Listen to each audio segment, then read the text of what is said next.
और मजबूती से लड़ेंगे। लोकतंत्र के लिए कुछ भी करने के लिए इसके लोकतंत्र को, इसकी नींव कांग्रेस पार्टी के महान महापुरुषों ने डाली है। कांग्रेस पार्टी लड़ी इस देश की आजादी के लिए और आज भी इस देश की आजादी के लिए। कभी कभी मैं सोचती हूँ, मुझे समझ में नहीं आता कि पब्लिक क्या सोच रही है, क्या देख नहीं रही है क्या हो रहा है, क्या आपको दिख नहीं रहा है कि आपकी सारी संपत्ति लूटी जा रही है, एक आदमी को दी जा रही है, गिने चुने उद्योगपतियों को सब कुछ दिया जा रहा है।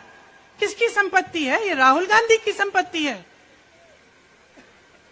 ये आपकी संपत्ति है। ये पीएसयू किसके हैं, किसके लिए बनाए गए? आपके लिए बनाए गए, जो ऐसे एक के बाद एक इनको बेचे जा रहे हैं, दिए जा रहे हैं। इसी से तो आपका रोजगार आता है। छोटे उद्योगों से, छोटे व्यापारियों से आपका रोजगार आता है, किसी बड़े अडानी से नहीं आता। रोजगार नहीं देते, छीनते हैं आपका रोजगार। तो आप समझ क्यों नहीं पा रहे हैं? आप गैस के सिलेंडर के लिए 1000 रुपए दे रहे हैं और यहां आपकी सारी संपत्ति किसी को सौंपी जा रही है। राहुल गांधी जी ने क्या कहा? अरे कौन सा इतना बड़ा जुल्म कर लिया कि आपसे 2 सवाल पूछ लिए, जवाब नहीं दे पाए ना, घबरा गए। और जो अहंकारी होते हैं, तानाशाह होते हैं, क्या करते हैं? जब सवालों का जवाब नहीं दे पाते तो पूरी सत्ता को लेकर जनता को दबाने की कोशिश करते हैं। जो सवाल उठाता है उसको दबाने की कोशिश करते हैं। आपने कभी सोचा है, आंखें खोलिए, आपने कभी सोचा है कि ये पूरी सरकार, ये सारे मंत्री, ये सारे सांसद एक आदमी को बचाने की क्यों इतनी कोशिश कर रहे हैं? इस अडानी में है क्या कि इसको आप सारी संपत्ति दे रहे हो देश की? 20 हजारों करोड़ शेल कंपनियों में इनकी हैं और आप इन पे इंक्वायरी नहीं कर सकते। ये अडानी है कौन कि आप सब उनका नाम उठते ही बौखला जाते हैं और उनको बचाने में लग जाते हैं? देखिए, आप इस देश के देशवासी हैं, ये देश आपका है, ये लड़ाई आपकी है। आज तमाम नौजवान बेरोजगार क्यों हैं? हम इश्तेहार तो देख रहे हैं, होर्डिंग देख रहे हैं, मदर ऑफ डेमोक्रेसी लिखा है, कहते हैं कि हमारी अर्थव्यवस्था बहुत तेजी से आगे बढ़ रही है, तो इतने नौजवान बेरोजगार क्यों हैं? तो जहां जहां हम जाते हैं बेरोजगार नौजवान क्यों दिखते हैं? इतनी महंगाई क्यों है? इतनी महंगाई क्यों है? क्या आप इतने बड़े काम कर सकते हो लेकिन एक गैस सिलेंडर का दाम कम नहीं कर सकते? आप छोटे व्यापारियों की मदद नहीं कर सकते? आप रोजगार नहीं बनवा सकते? तो फिर आपकी सरकार किस काम की है? लोगों को दबाने के लिए है या अडानी जी को आगे बढ़ाने के लिए है? तो आज ये समय आ गया है कि हमें गंभीरता से सोचना पड़ेगा। ये सरकार पूरी कोशिश करती है कि आपका ध्यान भटकाया जाए।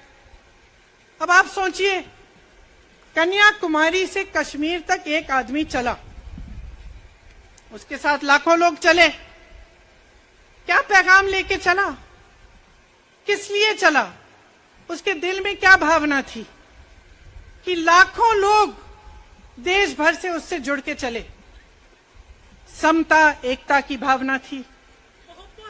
आज आपके सारी मीडिया, आपके सारे मंत्री, आपके सारे सांसद, आपके सारे कार्यकर्ता कह रहे हैं कि राहुल जी ने विदेश जाकर देश का अपमान किया, राहुल जी ने एक वर्ग का अपमान किया।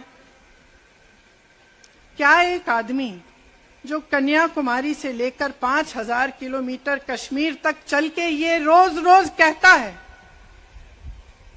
कि इस देश को एक होना चाहिए, सबको समान दृष्टि से देखना चाहिए, क्या ये आदमी देश का अपमान कर सकता है?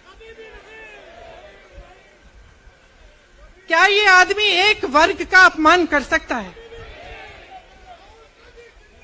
तो ये आदमी क्या कर रहा है?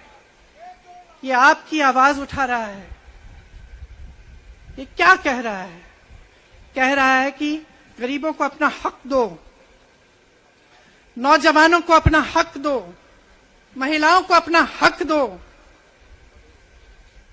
यही तो कह रहा है। और हक क्या है? हक ये है कि जो आपका है वो आपके हाथों में जाना चाहिए, किसी बड़े उद्योगपति के हाथ में नहीं, जो प्रधानमंत्री जी के मित्र हैं। ये है आपका हक, उसी हक की लड़ाई लड़ रहा है।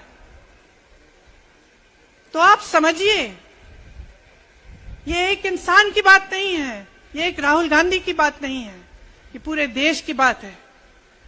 जब हम कहते हैं लोकतंत्र को बचाना है, तो हम किस बात की को बचाने की कह रहे हैं? क्या कह रहे हैं हम? लोकतंत्र क्या होता है? खुल के जवाब मांगो, सवाल उठाओ, यही तो लोकतंत्र है। कि आपको कोई आपत्ति है, कोई समस्या है, आप किसी के पास जाकर अपना हक मांग सकते हैं। आप कह सकते हैं भाई हमारे लिए ये क्यों नहीं किया, इतनी महंगाई क्यों है, हमारे लिए रोजगार क्यों नहीं बनाए। लेकिन आज यही हक आपसे छीना जा रहा है और आपका ध्यान इधर उधर भटकाया जाता है और इतनी चीजों को फैलाया जाता है जो सच नहीं है, झूठों को फैलाया जाता है। आप सोचिए, राहुल गांधी दुनिया के सबसे बड़े जो शिक्षा के संस्थान है वहां से पढ़ के आए हैं।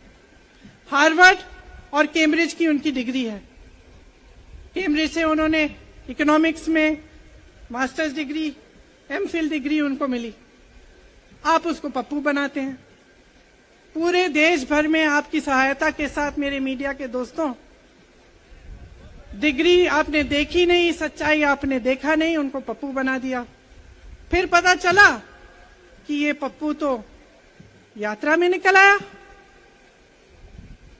और पता चला कि ये तो पप्पू है ही नहीं। इसके साथ तो लाखों लोग चल रहे हैं। ये ईमानदार भी है, ये सब बातों को समझता भी है, ये जनता के बीच जा रहा है, जनता की समस्याओं को सुन रहा है, तो जनता इसके साथ चली जा रही है। तो घबरा गए कि राहुल गांधी ने संसद में वो सवाल उठाए जिनका उनके पास जवाब नहीं है।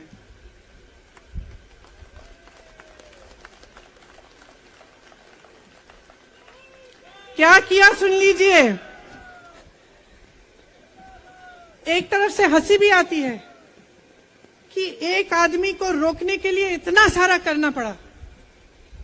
जिस आदमी ने राहुल जी के खिलाफ सूरत में कंप्लेंट लगाई, आपको मालूम है कि पिछले साल उसने खुद कचहरी में जाके बोला इस पे आप स्टे लगा दीजिए।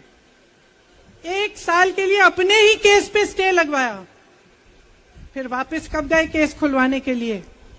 राहुल गांधी के संसद में अडानी पे के भाषण देने के 1 हफ्ते बाद। 1 हफ्ते बाद वो आदमी वापस जाता है, कहता है केस खोल दी, सुन लीजिए अब हम तैयार हैं।